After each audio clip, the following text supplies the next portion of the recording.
말씀 우리 마태복음 21장 1절부터 보시겠습니다. 21장 1절 그들이 예루살렘에 가까이 가서 감난산 벳바게에 이르렀을 때에 예수께서 두 제자를 보내시며 이르시되 너희는 맞은편 마을로 가라. 그리하면 곧 매인 나귀와 나귀 새끼가 함께 있는 것을 보리니 풀어 내게로 끌고 오라.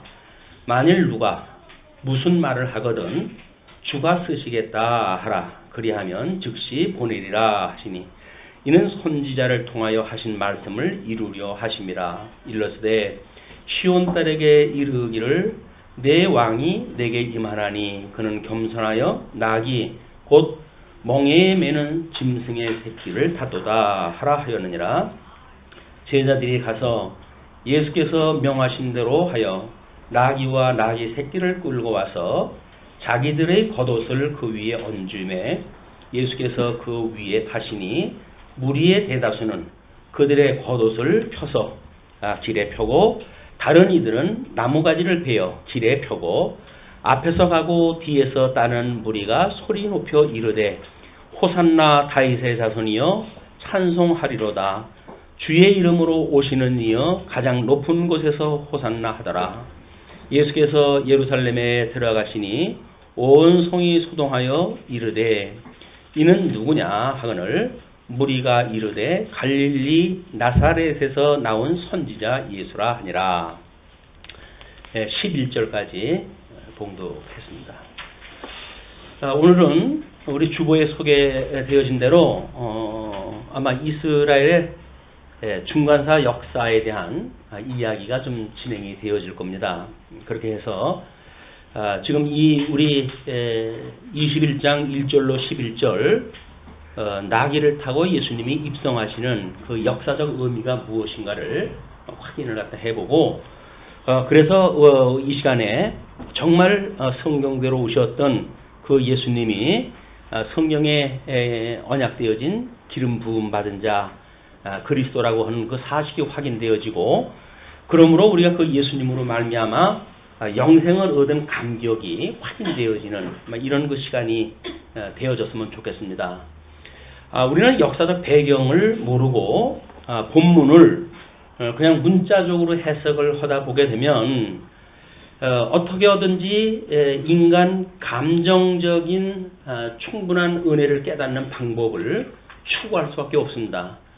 그래서 역사적 배경도 메시아에 대한 갈망도 죄의식에 대한 아픔도 아무것도 없던 사람들한테 단지 감정적으로 우리들한테 어떤 그 구속의 은혜를 이야기한다든지 그건 생으로 사실은 우리를 갖다가 이제 그 감동받게 하는 작업입니다. 근데 우리들은 마음밭이 준비되어져 있지 않다고 한다면 그런 방식으로 하는 거는 일시 변토에 지나지 않습니다. 지금 이 강론을 듣고 있는 이 설교를 듣고 있는 예수님과 함께 더불어서 이 자리에 있는 사람들은 우리와 같이 그냥 의식적으로 주일날이기 때문에 교회 나온 사람들이 아니거든요. 그 사람들은 모든 인생을 걸었던 사람일 수가 있어요. 그 메시아를 대망하고 있던 그들이기 때문에 정말 갈릴리에서 오셨던 그 예수님이 구약 성경이 그렇게 언약되어진 메시아란 말이냐. 그렇다고 한다면 그분이 이제 기름 부음 받은 자로서 그의 의와 나라를 회복하실 분인데 그런 그 분에 대한 어떤 대망 사상 이것이 이때 있었던 사람들의 대망 사상이라는 겁니다. 근데 그런 그 역사적인 당위도 필요도 의미도 모르는 사람들 한국 사람들한테 성경 구절 이야기하다가 감동을 줄 만한 거는 예수님이 겸손하여 나귀를 탔다 이런 그 이야기에 이제 포커스가 맞춰져 가지고 어떻게든지 우리 예수님의 그 낮아지신 어떤 그런 신분에 대한 거를 자극을 하고 그렇게 해서 그것도 어떤 비하의 신분 전체를 이야기하는 것도 아니죠. 우리를 위해서 돌아가셨다고 하는 그거를 이제 감정을 크루즈업을 시키는 여기다 이제 포커스를 맞춰가지고 해주기 때문에 지금 성경이 그런 이야기가 아니라는 겁니다. 역사적으로 해가지고 이스라엘의 그 거국적 역사를 어떻게 지금 실체적으로 완성을 갖다 해가는가에 대한 하나님의 섭리에 대한 이야기인데, 그런 것이 없이 막연하게 우리가 그냥 은혜를 받는다. 이렇게 은혜를 받으면 뭔가 감정이 좀 촉촉해져야 되지 않겠어요? 그러니까 눈물 빼게끔 하는 것이 연출되어지고, 그래서 뭔가 뭉클하게 되어지면 이게 성령이 역사를 했구나 이렇게 생각이 든단 말이에요. 그렇지는 않습니다. 우리는 아주 철저한 냉정한 그 이성적 어떤 기능을 통해 가지고도 성령의 임재를 깨닫게 되어지고, 그래서 전폭적으로 우리의 인생을 걸만한 이런 그 의지가 나올 수가 있는 거지. 눈물 몇 방울 흘렸다고 해가지고 감동받는 게 아니에요. 그냥 그거는 인간적인 감동일 수가 있습니다. 그런 것들을 우리가 속지를 않으려면 지금 21장을 마태라고 하는 그 복음서 기자가 왜 이렇게 편성을 했는가, 편집을 했는가, 나름대로 시나리오를 이렇게 연출해 가고 있는가 라고 하는 저자의 입장에서 우리가 이 본문을 읽어내야 저자가 하고자 하는 이야기를 들을 수가 있고, 저자가 소개하는 그 예수가 어떠한 분인가를 우리가 깨닫게 되어지기 때문에 우리는 그 예수님으로 말미암아 가지고 놀라운 은혜를 받게 되어지는, 또 그 주님이 우리의 그 말할 수 없는 죄를 사해 주셨던 구속주라고 하는 사실이 확인되어지고, 예수가 그리스도라고 이야기를 하는데, 예수가 그리스도라고 하는 이야기는 문자를 외워가지고 되는 문제가 아니에요. 이런 역사에서 이야기한 대로 마구간에서 출생하셨던 그 예수가 구약 성경에 언약되어졌던 어마어마한 분이라고 하는 것이 소개가 되어져야 그분이 그리스도 이렇게 이게 와닿지.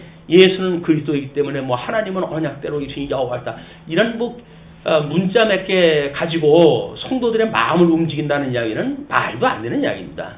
그건 교조주의를 만들어낼 수는 있죠. 억지로 하나님이 다 하신다라고 해가지고 나름대로 우리가 이제 하나님이 하시는 일에 대하여 우리들이 할 모든 책임 다 접어버리고 하나님한테 모든 책임을 밀어내는 이런 것은 될 수 있을지 몰라도, 정말 친히 우리 죄를 구속하셨던 주님, 그분을 우리가 만날 수는 없어요. 이런 그 문제를 우리가 아마 총괄적으로 정리가 되어지는 그런 그 시간으로 아마 계획을 세웠기 때문에, 또 이번에 그 21장은 46절까지 있습니다. 어쩔 수 없이 장을 나눠가지고 소개를 갖다 할 수밖에 없기 때문에 오늘은 17절까지 이제 그 성전을 정화하고 병자를 고치시는 이런 그 내용까지만 확인을 다 해볼까 합니다. 자, 이제 우리 21장에 그 소개되어진 내용을 보게 되면 한쪽 가로 2번으로 해야죠. 왕권을 행하신다 이렇게 소개가 되어져 있어요. 그리고 1절로 11절까지의 내용을 나귀 새끼를 타고 입성하여 언약대로 오심을 증거하신 것이다. 이제 이런 그 내용을 확인하게 되어집니다.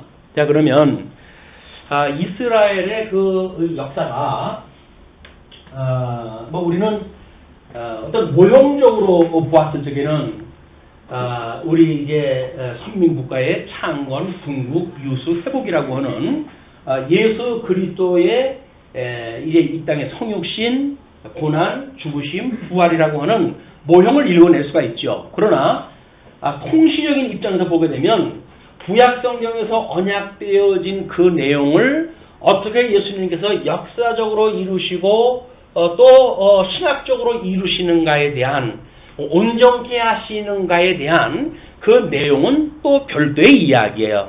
우리가 어떤 성경, 신약 성경에 인용되어진 걸 보게 되면 그렇게 모형적으로 해가지고 창건, 분구, 유수, 회복이라고 하는 맥락으로 읽어내야 될 것이 있고, 구약 성경 뭔가 모형적이고 육적이기 때문에 미숙했던 그런 그 역사의 내용을, 언약의 내용을 예수님께서 어떻게 실체적으로 완성을 해내시는가, 그림자적으로 보여준 거를 총천연색 그걸로 이제 보여주는 거에 대한 문제, 이걸 우리가 두 가지로 구분하다 할 필요가 있습니다. 히브리서 기자가 이야기를 했죠. 이제 하나님께서는 하늘에 있는 장막, 그것을 모형과 그림자로 이 땅에 그걸 모세에 양식을 주어서 지게 했다 이렇게 이야기를 하거든요. 그러니까 그 모형과 그림자라는 이야기는 나름대로 이 예수 그리스도를 모형했던 사건이 있어요. 그 모형했던 사건이 있고, 또 하나는 예수님이 이루실 것에 대하여 육적 계시 방법으로 뭔가 그림자를 보는 것과 같은 이런 계시가 되어졌기 때문에 예수님을 통해서 그를 읽어냈을 때에만 총천연색 이 시네마를 우리가 이제 볼 수가 있는 겁니다. 그것이 아니게 되면 여전히 육적인 거에 매여가지고 그것이 신약교회에 와가지고도 육적인 개념으로 이해할 수밖에 없기 때문에 두 가지 내용으로 우리가 이렇게 잘 분류를 갖다 하는 것이 필요하다고 보여집니다.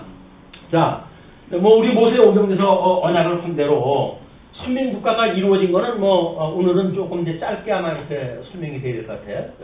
중간사의 역사가 길어져야 되니까 이렇게 되었는데 모세 그 오경으로 해가지고 언약되어진 대로 지금 창건, 분국, 유수 이런 그 역사가 이루어진 거예요. 선민국가의 창건, 분국, 유수, 회복이라고 하는 이것이 역사서를 통해 가지고 기록되어져 있는 내용입니다. 역사서라고 한다면 이 회복기에 대한 것을 에스라, 느헤미야, 에스더서까지 이 세 가지가 이제 이 회복에 대한 그 역사적 배경이에요. 그런데 오늘은 예수님이 대화 중에 말씀하시는 중에 스가랴서에 대한 걸 이야기를 합니다. 스가랴라고 한다면 이 회복기에 있었던 우리의 그 주보에 우리 소개를 해드렸는데 이 학계, 그 다음에 스가랴, 그 다음에 말라기 이 세 가지가 12선지서, 소선지서의 마지막 세 개의 선지서예요. 근데 그 내용을 보게 되면 학계의 선지자는 성전 회복에 대한, 또 스가랴서는 성곽 회복에 대한, 그리고 말라기서는 제사 회복에 대한 이런 것으로 해가지고 온전히 이루는 내용을 좀 예언이 되어져 있어요. 그렇기 때문에 이 스가랴라고 한다면 성곽을 완성을 갖다 한 하나님 나라 중심으로서의 완성이 무엇인가를 보여주는 내용이거든요. 그런데 그런 관점으로 선지서에서 이야기되어졌던 관점으로 우리가 읽어내야 돼요. 역사적인 어떤 그런 맥락으로 우리가 읽어내는 것이 아니라 스가랴 중심으로 해가지고 그 의미가 무엇인지를 읽어내야 마태가 의도하는 바를 우리가 제대로 읽어낼 수가 있습니다. 그렇지 않으면 무조건 오고 스가랴서 9장 9절 말씀을 인용을 했다. 그러므로 이건 구약대로 이루셨다라고 하는 단순 논리가 되어지는데 구약의 성경 구절 하나를 빼가지고 예수님이 이루셨다고 하는 개념이 우리가 아니라고 늘 확인하다 했어요. 구약 성경의 성경 한 구절을 통해 가지고 예수님이 그것을 이루셨다라고 설명하는 방식은 매우 우리가 그렇게 장려할 만한 방법이 아니다. 왜냐하면 예수님이 오셨을 당시에 유대인들이 구약 성경을 이해하고 있는 그런 이해도는 이미 성경 어떤 구절을 하나를 이야기를 하게 되면 전후 문맥을 통해 가지고 그 일련의 사건을 이해하고 있다는 거예요. 외국 사람이 한국 사람들한테 그걸 물어본다네요. 너희들은 인천의 사람들하고 서울 사람들하고 대화가 통하냐? 이렇게 물어본대요. 한국을 워낙 모르니까. 우리는 거기가 엎드려지면 코 닿는 지역 아닙니까? 근데 외국 사람들은 지리적인 그걸 모르니까 인천 사람과 서울 사람하고 대화가 통하냐? 이렇게 물어본대요. 지네 나라의 개념으로 보는 거죠. 왜냐면 지네들은 하도 머니까 말을 갖다 해도 사투리가 되어져가지고 제대로 못 알아듣고 하는 경우가 있으니까 한국도 그럴까 싶어가지고 그렇게 물어본대요. 우리나라 외정시대 때 있었던 사건을 나름대로 읽어내는 사람이 누가 있겠습니까? 그걸 학교에서 공부를 배우는 학생들도 제대로 이해를 못하거든요. 역사적 의미 이런 것들 제대로 읽어내지 못하기 때문에 그냥 시험 볼 때 답안지 쓰기 위해 가지고 그걸 외우지. 어떤 우리 민족 정신을 갖다 배운다든가 우리 민족이 얼마나 고난을 받았는지에 대한 또는 나라를 잃게 되면 얼마나 그 큰 비극이 온다든지 이런 그 거국적 의미에 대한 거는 사실 별로 몰라요, 아이들이. 그런 것처럼 예수님이 오셨을 때 기록되어져 있는 이 성경을 지구 반바퀴나 건너와가지고 2000년이나 격해져 있는 우리들한테 이거 성경을 읽어주면서 봐라, 예수님은 나귀를 타고 오셨다. 왜 나귀를 타고 오셨다고 그러냐? 겸손하여 타고 왔다고 그러지 않느냐? 그래야지 겸손이라고는 덕목을 이야기하는 것이 아니지 않습니까, 지금. 그래서 이런 어떤 성경 한 구절을 인용하는 그런 거는 매우 건강하지 않은 방법이다. 그래서 뭐 예수님도 십자가에 돌아가실 때 어떤 성경 구절 하나를 시편 구절을 외운 것 같지만 그는 시편의 큰 어떤 대목을 갖다 이제 이 암시를 갖다 하는 거기 때문에 그런 문화적 배경을 이해하지 못하게 되면 그냥 성경 구절 몇 구절 읽고 무슨 뭐 인간 중심의 감동 중심의 이런 설교를 갖다 하는 걸로 해가지고는 복음이 될 수가 없어요. 그건 복음이 아닙니다. 그냥 우리들한테 뭔가 이렇게 감동적인 메시지를 전해가지고 나름대로 이렇게 뭐 감동을 받고 가는 시간은 될지 몰라도 그것이 하나님하고 아무 상관이 없는 이야기예요. 그 우리들의 감동과 하나님 뭔 상관이 있어요. 우리는 그거보다 더 눈물 빼는 일들이 얼마나 많은데 우리의 현실이 감동 아닌가요? 이 어려운 세상에 숨 붙이고 산다고 하는 것이 감동인데 뭐 그것이 뭐 그 큰 감동이 있어요. 특별히 그냥 그거는 그런 감동을 못 느끼는 사람들한테 주어지는 특별한 감동의 메시지는 될 수 있어도 일상을 통해서 감동을 느끼는 사람 수많은 쉬는 걸 가지고 하나님 임재를 우리가 깨닫고 한다고 하면 그런 것조차도 충족을 못 시켜줘요. 그런 거는. 그래서 우리들의 이 성경을 왜 이렇게 아주 복잡하게 뭐 나름대로 구조적으로 통시적으로 또는 공시적으로 이걸 이해해야 되는가 하는 문제는 너무나 아주 이게 우리들한테는 당면한 중요한 그런 그 문제이기도 합니다. 자 그러면 지금 이제 예수님은 유월절을 통해 가지고 이제 이 유월절을 얼마 되지 않았기 때문에 이 유월절을 지키려고 해가지고 예루살렘 성으로 해가지고 입성을 갖다 하시는 그런 과정을 지금 소개하는 거예요. 그러면 이 예루살렘 성에 주님께서 입성하시는 그런 그 장면이 지금 1절로부터 11절까지 소개되어졌던 나귀를 타는 문제예요. 물론 그 본문을 통해서도 우리 예수님이 그렇게 이야기를 하지 않습니까? 맞은편 마을로 가라. 그리하면 곧 매인 나귀와 나귀 새끼가 함께 있는 것을 보리니 풀어내게로 끌어오라. 만일 누가 무슨 말을 하거든 주가 쓰시겠다 하라. 그리하면 즉시 보내리라 하시니. 아니 우리 같은 감정을 가지고는 모르는 생판 모르는 사람이 우리 집에 매여져 있는 나귀를 풀어가지고 가져가는데 여보 그거 왜 가져가요? 라고 했을 때 주님이 쓰신다 라고 해가지고 그냥 입 다물고 있을 사람이 어디 있겠어요? 이 사람들은 주님이 쓰시게 한다고 하는 그런 그 감동을 받았을 때 그거를 그대로 묵과할 수 있을 만한 역사적 배경, 그 공감대에 갇히는 사람들이란 말이에요. 이걸 억지로 해가지고 이게 하나님의 절대 주권이라든지 이런 식으로 풀어가지고는 우리한테 이렇게 설득이 안 됩니다. 이때 공동체, 이 구약성경을 알고 있는 공동체, 성령께서 우리 주님께서 여기 있는 제자들에게 명령을 갖다 하시는 것과 같이 그 나귀의 주인에게도 감동을 주시게 되면 이 거리는 떨어져 있지만 그 나귀를 보내줄 수 있는 감동을 주실 수 있는 분이라고 하는 것을 알 수가 있지. 그걸 그냥 생판 우리나라 배경을 가지고 설명을 하게 되면 설명이 안 되는 거예요. 자, 그러니까 내게로 끌고 오라고 이렇게 이야기를 해요. 그리고 이제 그런 것까지 당부를 갖다 하죠. 만일 누가 무슨 말을 하거든 주가 쓰시겠다 하라. 그리하면 즉시 보내리라 하시니 말을 하게 되면 즉시 보낼 것까지 다 이야기를 다 하셨어요. 예, 왜냐하면 이는 그 까닭을 이야기하시는데 선지자를 통하여 하신 말씀을 이루려 하심이라 일렀으되. 자, 그럼 보세요. 선지자를 통하여 하신 말씀, 요 스가랴 선지자가 했던 이야기거든요. 요 성경 말씀을 응하게 하시기 위해서 제자들은 나귀를 풀러가고 나귀 주인은 제자들에게 나귀를 그냥 풀어서 가는 걸 내어버려 두고 하루에 다 포함되어져 있는 개념이에요.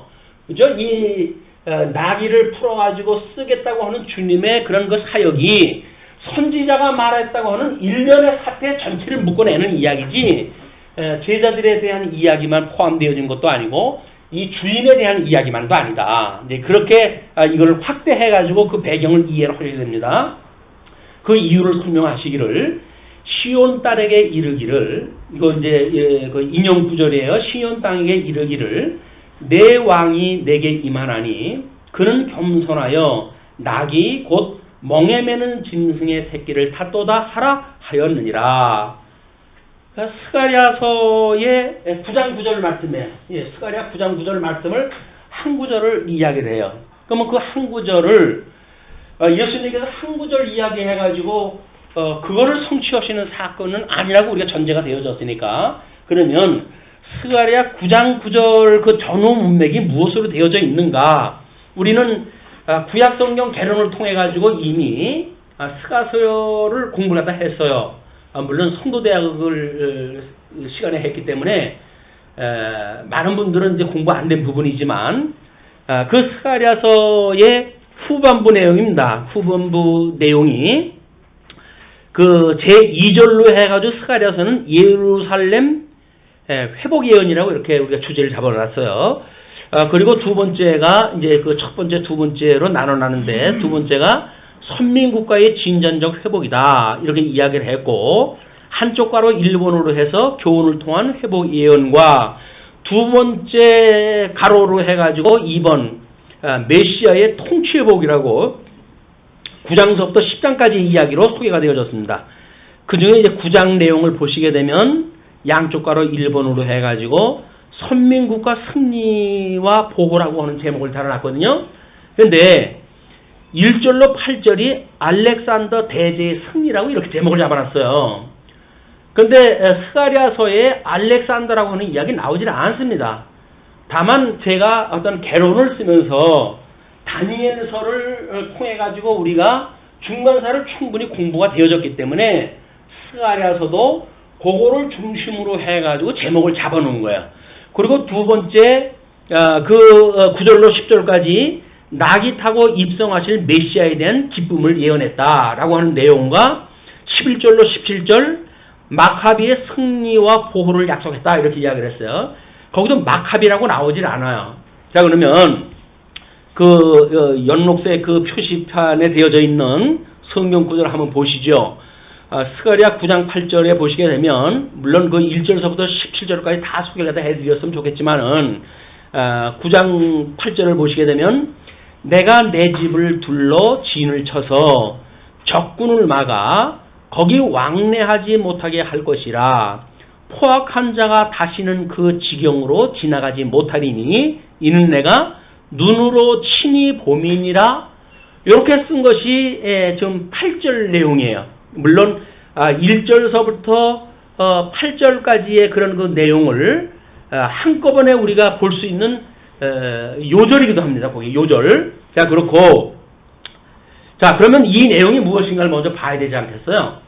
이때 이제 역사적 배경이 주보에 나와져 있는 대로 그 주보의 아래 그림을 갖다 보십시오. 아래 그림을 보시게 되면 우리 이스라엘 백성들이 유수되어진 것이 586년에 포로로 끌려갔다고 그러지 않았어요?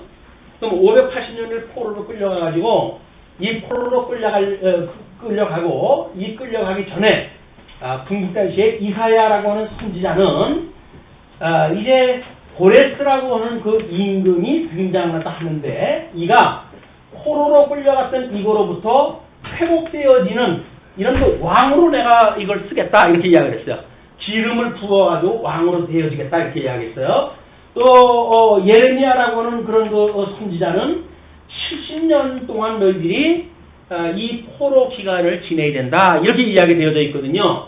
그러면 이사야 선지자는 뭐 721년에 이들이 포로로 끌려갔는데 이 721년에 북쪽 이스라엘이 멸망을 했는데 이때에 이미 있던 분이에요. 그리고 북쪽 이스라엘과 남쪽 유다가 함께 있을 때에 계셨던 분이다.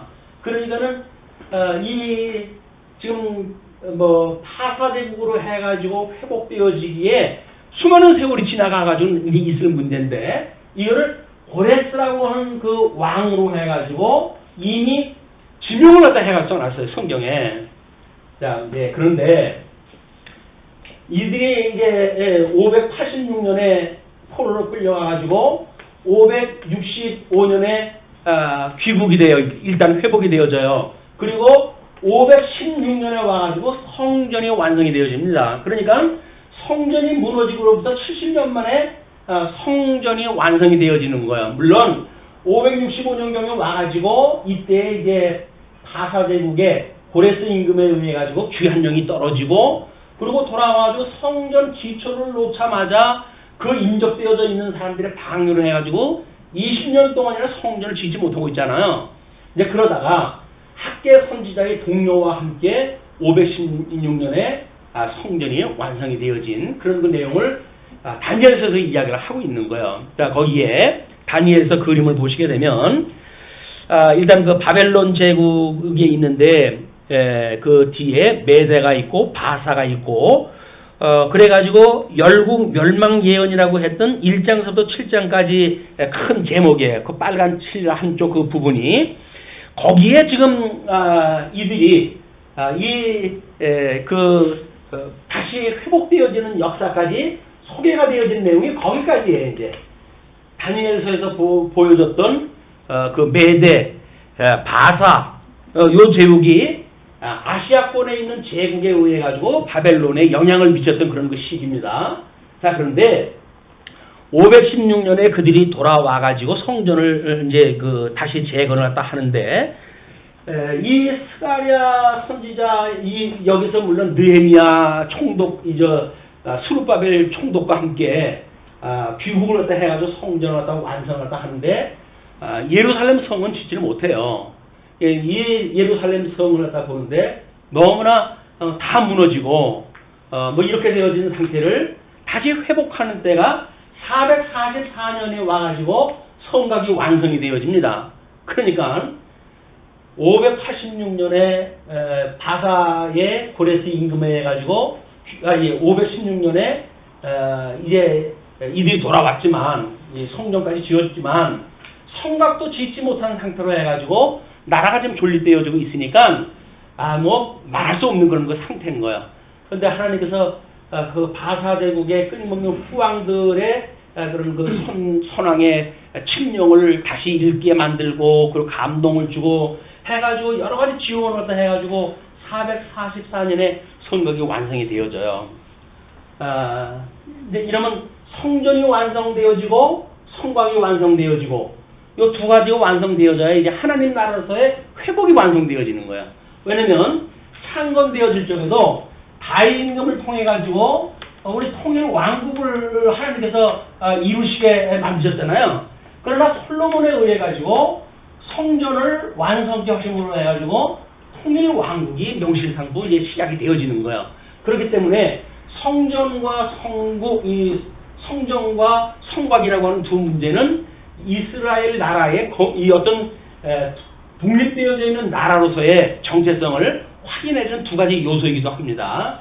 물론 뭐 거기에 뭐 메시아의 탐직이 있다든가 뭐 이런 것 다 포함되어지겠지만, 자, 그런데 444년에 이게 완성이 되어졌어요. 이제 성전 이 유수까지 끝나고 이제 회복이 여기까지 이제 완성이 되어진 거예요. 그런데 이렇게 되어져 가지고 끝났으면 얼마나 좋겠어요. 회복이 되어졌으면 쉽고. 그런데 다니엘서의 의화가 같으면 이제 이 분국이 우리 유수가 바벨론에 의해 가지고 포로로 끌려가죠. 그리고 메대 바사에 의해 가지고 이 바사 제국에 의해 가지고 이들이 회복이 되어지죠. 바사 제국이 회복되어질 때에 등장되어지는 나라가 헬라라고 하는 제국이 등장하다 하는 거예요. 자, 이 헬라라고 하는 제국이 등장하다 하는데, 뭐, 우리 주보에 소개되어진 대로, 지금 알렉산더라고 하는 사람은 좀 특별한 그런 그 사람이에요. 헬라 제국의, 이제 그 대대가 되어지는 그런 사람인데, 뭐, 그 약간의 나이에 아버지의 이제 그런 그 따라다니면서 전투력이라든가 전술이라든가 이런 걸 익혔고, 그리고 뭐, 철학적 그런 그 교육의 내용들, 뭐 이런 것들을 충분히 공부가 되어져 가지고, 아주 그 유능한 그 지도자가 되어져 있는데, 이제 아버지가 죽고 자기가 왕으로 올라섰을 때 세계의 정복을 꿈꾸게 됩니다. 그 세계 정복을 꿈꾸는데 이때의 바사 제국이 지금 아시아 일대를 차지하고 있을 때 아닙니까? 자, 여러분 이렇게 볼까요?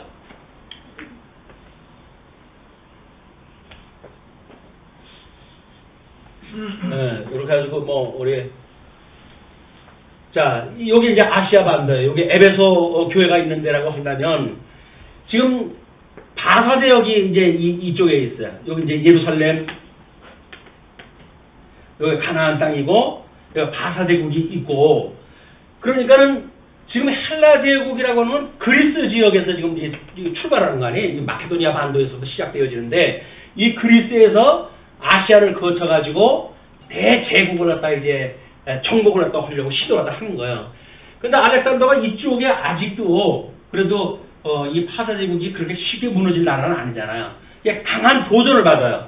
근데 이쪽을 들어가는 걸 포기하고 이쪽으로 이제 방향을 큽니다. 왜냐면 이쪽에 애굽이라고 하는 그 대제국이 있잖아요. 그 이쪽 베니게라고 하는 그 아주 두로와 시돈이 있는 돈이 많은 지역이고 상당히 견고한 그런 그 성읍인데 이쪽으로 갖다 해가지고 치고 그리고 이 유대 땅을 갖다 이제 지나가게 되어지는 거예요. 근데 이때 그 유대 땅에 있었던 대제사장이 여기서 우리 이제 뭐라고 소개를 또 하냐면 이는 내가 눈으로 친히 너희를 봄이라 이렇게 소개가 되잖아요. 그 이야기는 지금 이때 이 바벨론 헬라 제국이 공격을 하는데 알렉산더가 유다를 침범하지 않겠다고 하는 표현으로 되어져 있잖아요. 근데 어떤 방식으로 침범이 안 됐는가? 하나님은 눈으로 지켜주신다고 그랬는데, 근데 이때 야뚜아라고 하는 그 제사장이 있었어요. 이 사람이 다니엘서를 들고 이쪽 공격을 했다고 하는 알렉산더를 맞이합니다. 그리고 알렉산더한테 절을 갖다 하면서 우리 하나님이 주셨던 성경에 내가 파사제국을 무너뜨리고 헬라 제국의 대왕이 된다고 하는 걸 예언이 되어져 있다. 나중에 이 다니엘서를 갖다 쭉 번역을 갖다 해줘요. 자, 우리 어디서 좀 유사하게 들었던 사건 아닌가요? 이 바벨론 제국을 하나님은 무너뜨리고 바사 고레스 임금이 바벨론 성을 침략을 할 때입니다. 바벨론 성은 철옹성이에요. 그 성곽으로 해가지고 왕복선으로 마차가 달릴 수가 있을 정도니까 어마어마하게 큰 성이기 때문에 무너뜨릴 수가 없는 성이에요. 근데 하나님이 약속을 했잖아요. 바사 제국에 의해서 이제 바벨론이 무너질 걸 이야기했다 했는데 그 다니엘서 이야기를 보게 되면 물이 줄어들어가지고 내가 그 땅에 들어가게 되어진다. 이제 이런 내용이 있어요. 이때 이제 다니엘이 쓰기 시작해 다니엘서를 쓸 때니까 바사 고레스 임금이 들어올 때 다니엘서를 가지고 고레스 임금을 만나요. 그래가지고 당신이 봐라. 이미 이사야 때 당신의 이름을 지명해가지고 이 바사 제국의 대왕이 되어질 걸 이야기가 되어졌고 당신이 어떻게 이 바벨론 성을 철옹성을 무너뜨릴 거를 이미 여기서 다 이야기가 되어져 있다. 그 내용이 뭐냐면 그 성으로 해가지고 일단 식수가 들어가게 되잖아요. 그 식수가 들어가는 물골을 갖다 터가지고 그리고 거기를 통해가지고 침략을 하게 되어지는 거야. 근데 하루아침에 이 사람들은 아무 방비가 워낙 성이 튼튼하니까 누가 들어와도 안 망해 라고 했었는데 하루아침에 멸망되어진 거예요 이게. 자, 그걸 통해가지고 바사의 그 고레스 임금이 다니엘의 그런 그 적조에 의해가지고 지금 그 나라를 침략을 한 거 아닙니까? 그래가지고 바사 제국 때에도 여전히 이스라엘 나라가 하나님의 보호 가운데 있었던 거예요. 신앙생활을 자유롭게 하고 하나님을 경외하고 이런 그 삶이 가능했었다. 그런데 헬라 제국이 등장할 때 할 적에도 이번에는 야뚜야라고 하는 선지자, 이제 이때서부터는 400년 동안, 이게 444년에 성곽이 완성되어졌으니까 약 400년간을 우리가 중간기라고 이렇게 이야기를 해요. 중간기. 구약 성경은 이거로부터 마감이 되어진 거예요. 그리고 400년이나 지난 뒤에 이제 예수님이 이 땅에 오신 거거든요. 그러니까 이 400년 동안 이스라엘 백성들이 메시아를 대망했던 그런 그 사건은 말로 짐작을 할 수가 없을 정도예요. 우리나라 36년 동안 그 일본에 의해 침략을 받았는데도 불구하고 기미년 3월 1일 정오 그 독립 유관순 우리 누나라고 영원한 누나인데 이 유관순 누나에 의해 가지고 온 국민이 깃발을 끌고 나가지 않습니까? 그만큼 나라의 광복을 꿈꾸고 있는 사람들이 있었던 배경이란 말이에요. 마찬가지로 400년 동안 하나님께서 나라를 회복해 주신다고 그러는데 뭔가 성전도 회복되어지고 성곽도 회복되어지고 말라기에서 의할 것 같으면 제사도 회복되어진 걸로 보여지는데 이 400년 동안 하나님께서 침묵하고 계신 거예요. 이때는 특별 계시가 완전히 갇혀져 있는 상태예요. 하나님이 뭘 보여주지 않는 상태예요. 깜깜절벽의 시대예요. 이런 그 시대이기 때문에 이 시대를 살아가는 사람들한테는 말할 수 없는 이제 그런 그 아픔이 있겠죠. 그런데 다니엘서에 의할 것 같으면 헬라 제국이 이제 알렉산더에 의해 가지고 이 알렉산더가 이제 이 뒤에 이 애굽을 들어가니까 애굽이 이를 쌍수를 들고 환영을 해요. 왜? 이 사람들은 이쪽 그 바사 제국, 페르시아 제국하고 원수 관계거든요. 그러니까 이 애굽 사람들이 쌍수를 들고 알렉산더를 환영하다 하는 거예요. 그리고 자기네들이 이제 섬기는 그 암몬 신의 아들이라고까지 칭송을 하다 해. 당신은 신의 아들이라고. 그러니까는 자기한테 굴복하는 사람들은 치지 않는 게 또 알렉산더의 작전이거든요. 그러니까 이 애굽에다가 알렉산드리아라고는 도시를 갖다 만들고, 그리고 유대인들한테는 자유롭게 거기에 거주할 수 있는 권한도 주고, 유대인들한테 친구가 됐어요. 야끼아라는 그 선지자의 제사장에 의해 가지고 다니엘서 해석을 들은 뒤로는 유대인들하고 친구가 됐어요. 그러니까 이 사람들한테 너희 거기 내가 만드는 도시에 이 사람들이 산다고 할 때도 잘 대접을 해주고 살게 해라. 이렇게 해가지고 여기서 70인역이라고 하는 성경이 번역되어 있는 놀라운 역사가 이제 만들어지고 그러는 거예요. 한쪽은 이 알렉산더라는 대형에 의해 가지고 나라가 망하기도 하고, 어쩌기는 하나님이 그 나라를 지켜도 주신단 말이에요.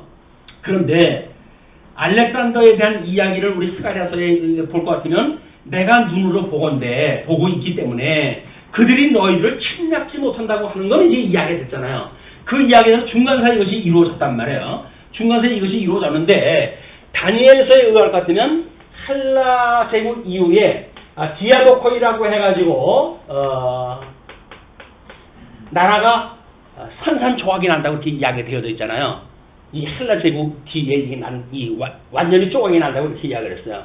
그러면 알렉산더가 지금 이렇게 그냥 가는 곳마다 다 짓밟고 가요. 이쪽으로 다시 가가지고 이제 쌍술 들고 환영하고 이 새가 나타나는 걸 보고 이때 파사 제국이 아주 좋은 조건으로 해가지고 협상을 제의합니다. 그런데 받아들일까요? 안 받아들일까요? 처음부터 저항을 했기 때문에 안 받아들여요. 싹 밟고 지나가요. 싹 밟고. 그래서 어디까지 가냐면 저 인도의 접경, 그 인더스 강까지 가는데 인더스 강이 너무나 넓기 때문에 그 강까지 넘지는 못하고 그 일대의 유역까지 다 차지하려고 거야. 알렉산더가. 이 일대를 다 차지해.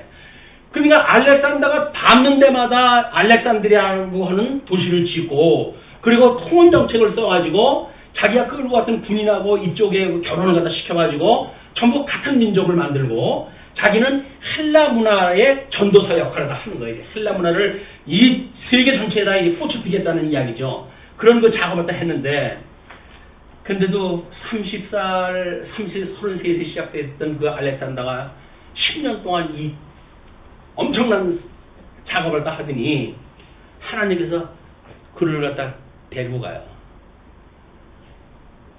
그 엄청난 일을 갖다 했던 사람도 10년 만에 인생이 마감이 된다니까요. 그러자마자 나라가 쪼개지기 시작하다 하는 거야. 왜? 누구한테 물려주지 않고 이제 그렇게 죽었으니까. 그래서 그 제자들이, 유능한 제자들이, 이쪽에 한 지역, 이쪽에 한 지역, 이쪽에 한 지역, 이쪽에 한 지역.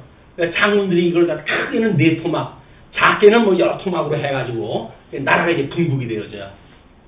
이것도 이제 없어지고, 이것도 없어지고, 그리고 이쪽에 이제 수리아 지역하고 이 애굽 지역하고 두 제국이 이 이스라엘을 갖다 이 사이에다 두고 끊임없이 전쟁이 일어나는 거예요. 그거를 수리아 제1전쟁, 제2전쟁, 제3전쟁, 제4전쟁까지 일어납니다.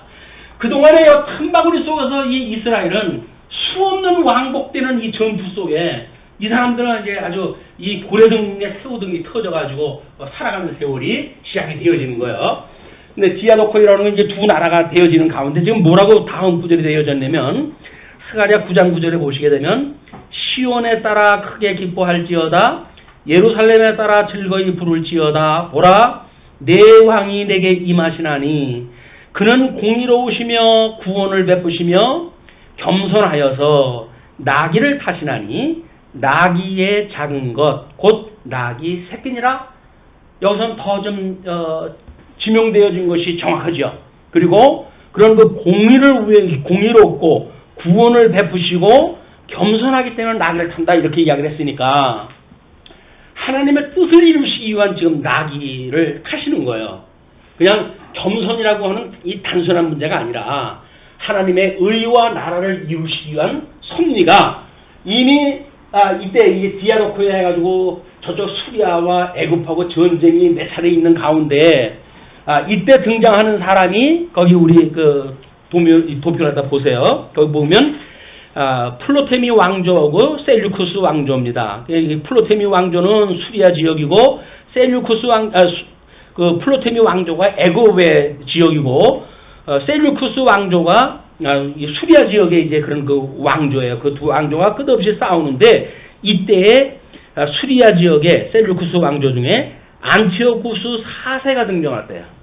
그 안티오쿠스 4세가 등장했다는데 이 회복되어진 이 성전을 이제 약 한 165년, 190년 이때로부터 시작되어져 가지고 이스라엘의 성전을 훼손시키고 회파시키고 그리고 나중에 이 애굽에게 져가지고 성질이 나는 바람에 들어와 가지고 성전의 기물을 다 파괴하고 금을 다 벗겨가고 그 우상을 거기다 섬기고 그리고 이스라엘 백성들을 갖다 압제를 갖다 말할 수 하는 거예요.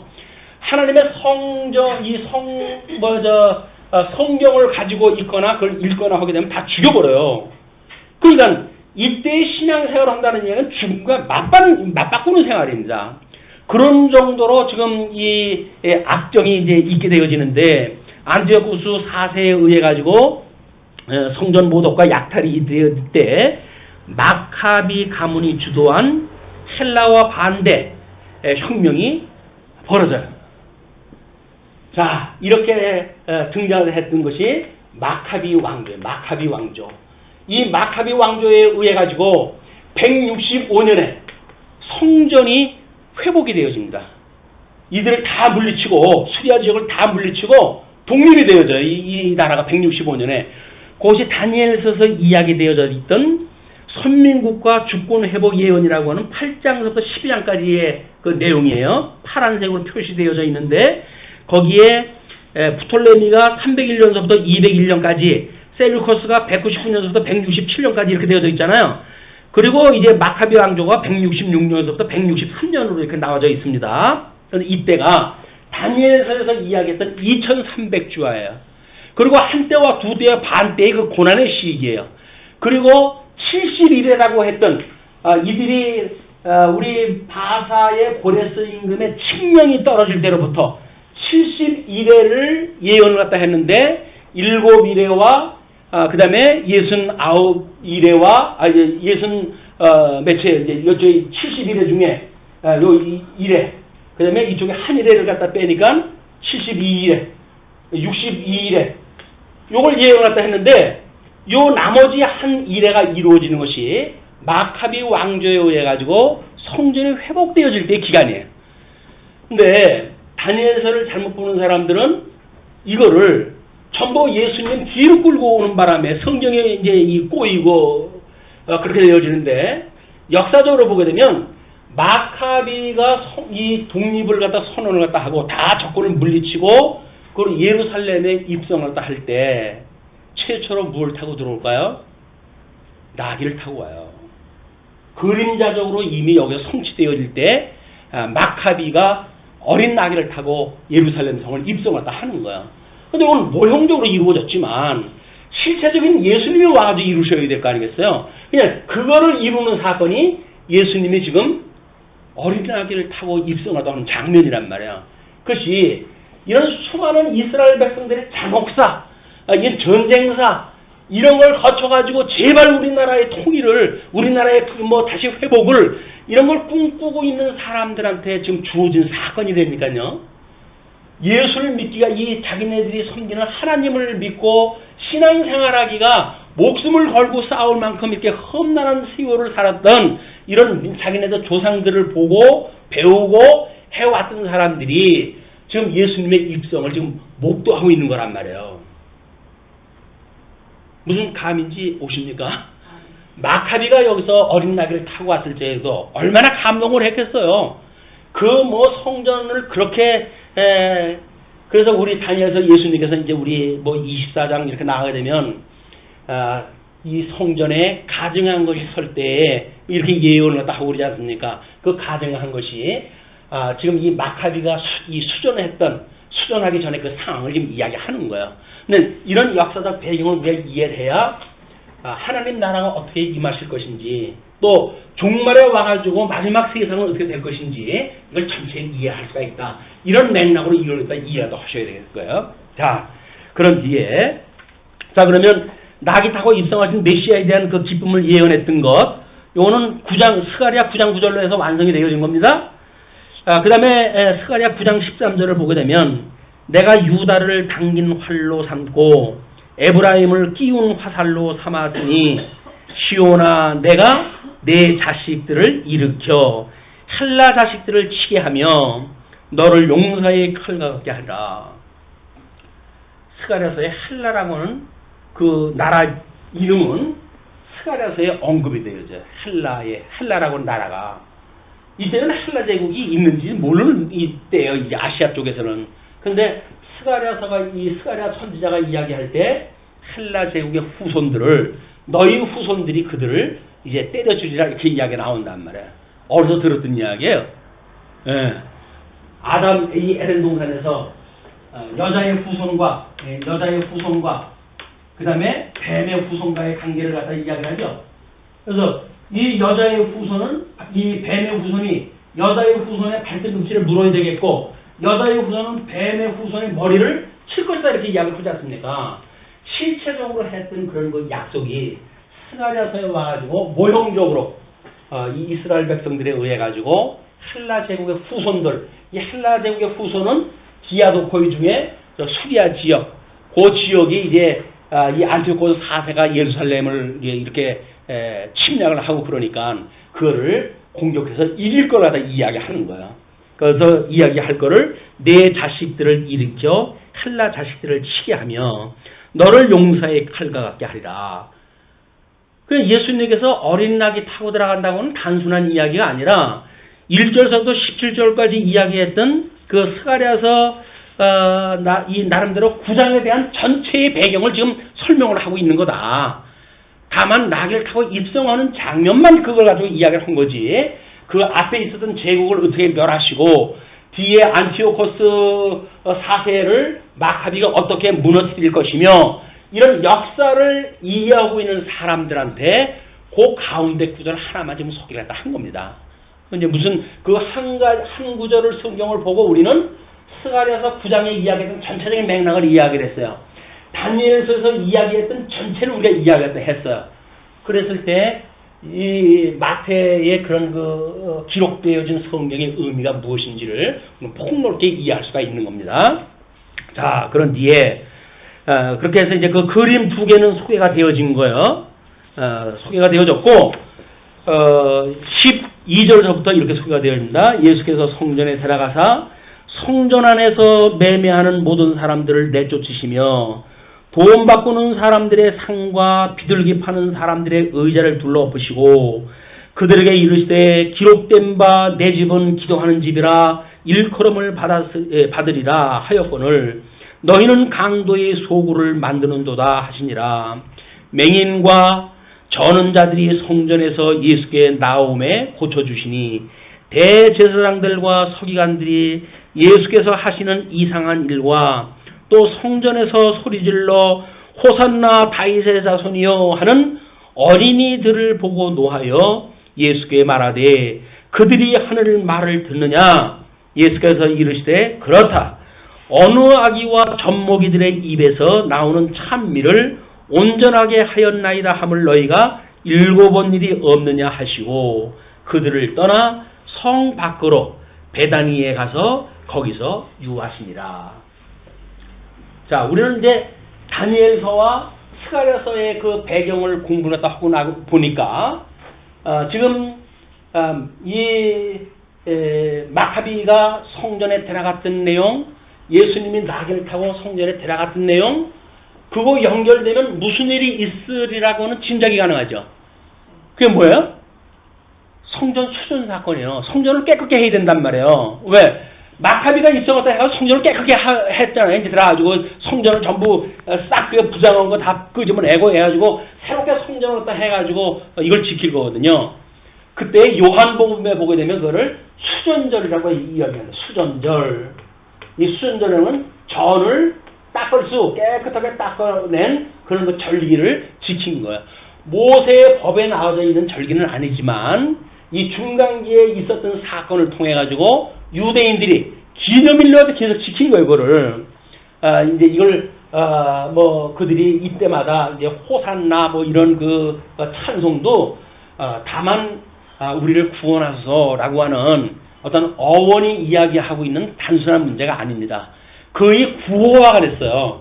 호산나 하게 되면 여기서 우리가 대망하던 메시아가 와가지고 우리를 깨끗게 하고 우리를 구원하실 거야 라고 하는 그런 일련의 사건들을 이야기하는 대명사가 호산나라고 하는 찬송이라니까요. 그냥 그들은 아이들이 호산나라고 하는 그 구호, 일반 구호가 되어져 있는 그거를 지금 노래를 하고 있네요. 호산나, 호산나 부르고 있다. 그리고 나귀를 타고 올 때 옷을 벗어가지고 길에다 깔고 거기에 뭐 나귀의 안장 대신에 옷을 갖다 덮고 하는 그런 그 문제도 여전히 우리 예수님이 오시는 그런 나귀를 타고 들어오는 모습은 마카비하고는 다르다는 그 이야기도 하겠죠. 이것이 예수님이 오셨을 때 입성하는 모습은. 그런데 입성을 갖다 하고 나서 그럼 뭘 할 것인가? 이것이 수전을 갖다 하는 일이에요. 성전을 깨끗게 하는 일. 예수님이 들어가고 보니까 거기 어떤 사건이 벌어지고 있습니까? 그때는 성전이 이 흩어져 있는 이 중간기에 사람들이 전부 흩어져 살았으니까 이 사람들이 예루살렘까지 이제 전부 모일 거 아니에요. 예루살렘까지 모여가지고 하나님 제사를 갖다 드려야 되는데 멀리서 뭐 양을 끌고 오고 그럴 수가 없잖아요. 그리고 자기네들 사용하는 돈이 다 달라요. 그러니까 성전에 오게 되면 이때 당시에 이 성전의 대제사장이 나름대로 그 돈을 주고 이걸 사는 사람들로 이루어질 때니까 로마 제국에 의해서 그렇게 될 때니까 그 돈을 받고 이걸 띄워주는 거야. 네. 짐승 파는 거 한몫 너 얼마 그래가지고 장사를 하기 시작한 거예요. 성전 안에서 제사 드리러 오는 사람들한테 양 팔고 돈 받고 그리고 돈만 파는 것이 아니라 야 나는 저쪽 지역에 돈을 가져가는데 이거 예루살렘에 쓸 수 있는 돈 줄 수 있어? 라고 해가지고 돈을 받고 그냥 환전소가 여기서 이제 이루어지고 이런 그 사건이 있게 되어지는 거야. 완전히 성전이 하나님 앞에 제사를 드리는 곳이 아니라 뭐예요? 장사의 구렬이 돼버린 거예요 이게.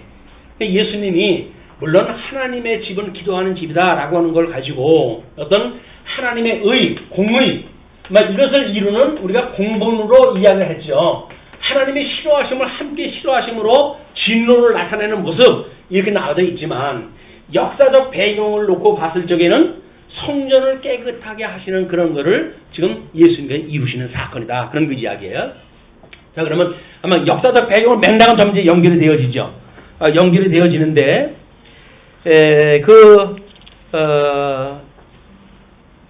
그 12절에 보니까 성전에 들어가서 성전 안에서 매매하는 모든 사람들을 내쫓으시며 돈 바꾸는 사람들의 상과 비둘기 파는 사람들의 의자를 둘러엎으시고 그들에게 이르시되 기록된 바 내 집은 기도하는 집이라 일컬음을 받으리라 하였거늘 너희는 강도의 소굴을 만드는도다.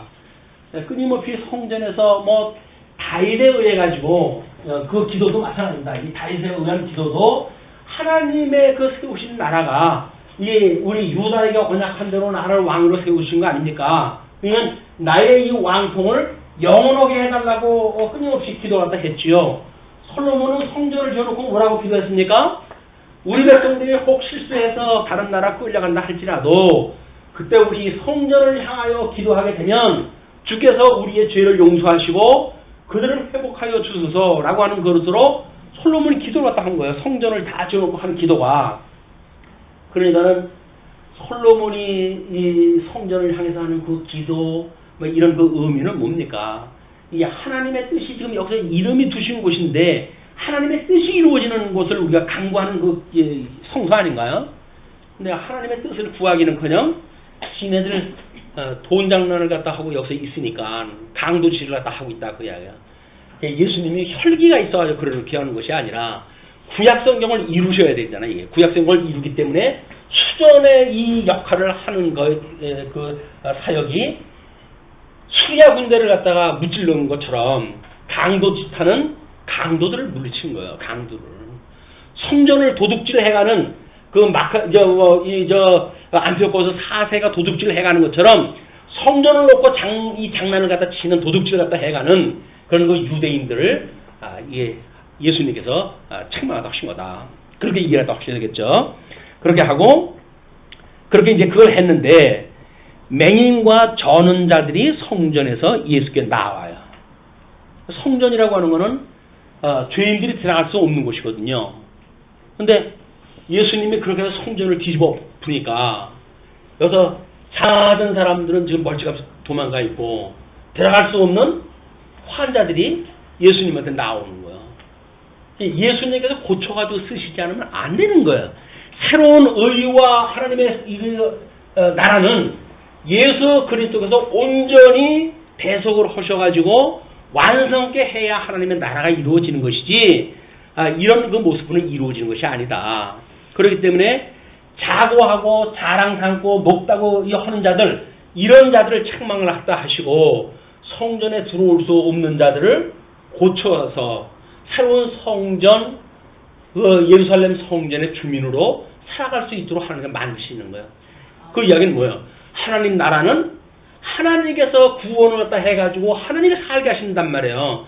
그래서 인간적인 조건으로 해가지고 하나님 나라 누리는 것이 아니라 철저하게 절름거리고 뭐 앞을 못 보고 말을 못하고 하는 자들을 주님께서 다 고치셔가지고 당신의 백성으로 고쳐셔서 당신의 나라의 백성을 삼으신다.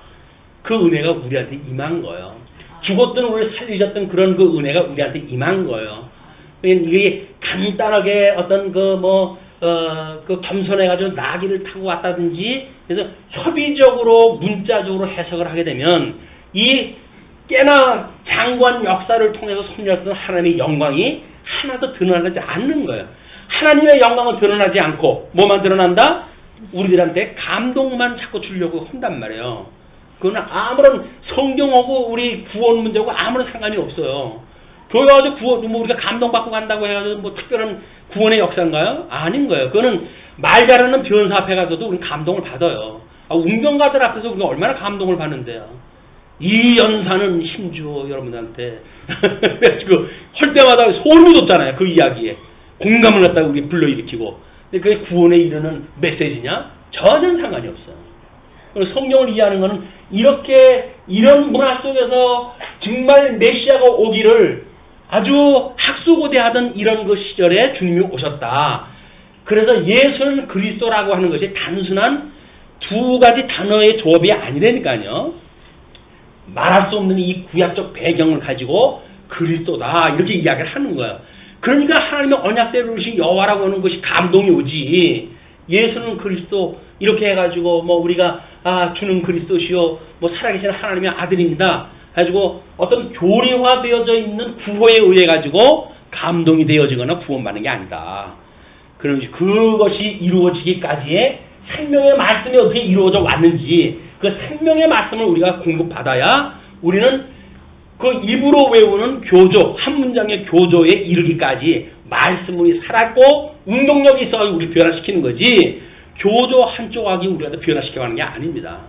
근데 사람들은 성경이 뭔가 이렇게 해석이 되어지고 나름대로 이제 완성도가 높아지고 그리고 어떤 명제가 나타나고 그런 과정을 다 무시하고 명제만 이제 휘두르는 거예요.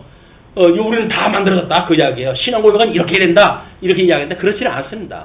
신앙 고백은 끊임없이 천지를 만드신 하나님 아버지를 내가 믿사오며 그의 독생자 예수 그리스도를 믿사오며 이분이 승천하셨을 때 보내줬던 성령, 그 성령을 믿사오니 해가지고 삼위일체 하나님을 전체 우리가 믿을 때 그 살아계신 하나님에 의해 가지고 우리 삶이 지금도 그분에 의해서 우리가 호흡하고 있다고 하는 것이 감동이 되어지고 믿어지고 그분을 의지하고 그분을 찬양하는 것이 인생의 본분이라고 깨달아져서 오늘 이 시간에 우리 존재에 의미가 있단 말이에요. 그것이 아니라고 한다면 머릿속에 입력되어지는 걸 가지고 우리가 그래? 이렇게 되어진다니까요. 그래서 나하고 뭔 상관이 있는데 이렇게 되어지는 거 아니에요. 구약성경 통해 가지고 그 말씀은 살았고 운동력이 있어요. 알파와 오메가 되시는 주님께서는 지금도 우리에게 그 감동을 주어가지고 내가 너를 죽었던 너를 살려가지고 내 백성을 만들게 주님께서 이렇게 해가신단 말이에요. 그 주님을 만나는 것이 우리가 생명을 만나는 겁니다. 그렇게 해서 우리는 새 생명을 얻게 되어지고 주님 안에서 영원 무궁토록 하나님의 그 나라의 백성으로 살아가게 되어진다. 자, 아마 이렇게 해서 이제 수존절까지 내용으로 뒤에 이제 그 시편 이야기 이런 걸로 해서 17절까지 소개가 되어지는데 일단 그거는 온전케 이 구약의 성경을 온전케 하시는 사건이 예수님으로 말미암아 이루어진다라고 하는 것을 아마 대미를 정리하는 것으로 이야기 생각을 하시면 될 거예요. 온전케 함을 너희들이 알지 못하느냐 그 이야기는 그림자적으로 보여줬던 것을 참 메시아인 내가 와가지고 온전케 하는 것이다 이렇게 이해를 하시면 될 겁니다. 기도하시죠.